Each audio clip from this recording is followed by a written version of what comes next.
Geechee Nation. This year the Queen quit, head on the body of the Gullah Geechee Nation. Now plenty of time people are coming down here now. They walk all through the land, all across the land and things like that. Now study about this year. Now study about the blood, the sweat, the tears, what did them and things like that.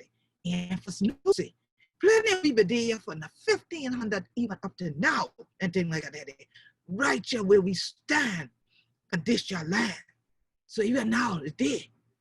People study about, well, how didn't Cherokee do this year? How them did it? How didn't get this your land and things like that? Well, it did that when we were crack we teeth. We are going to focus on Black land ownership. And in particular, a phenomenon, a legal issue that we call heirs property. Because a lot of people come to the Gullah Geechee Nation from Jacksonville, North Carolina to Jacksonville, Florida, visit the Sea Islands. We literally live in the Atlantic Ocean.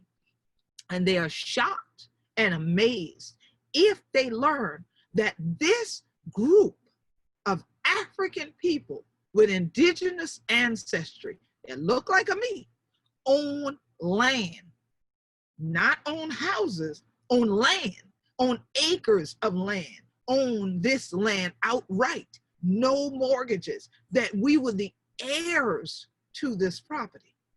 But many don't hear about that term heirs property until there's a legal battle going on here.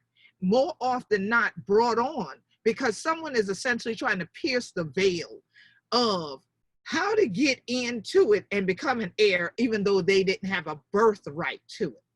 That has happened in numerous places and numerous cases where Gullah Geechee families didn't continue to get along or didn't educate one another on the value of their land legacy and that they owned an asset outright.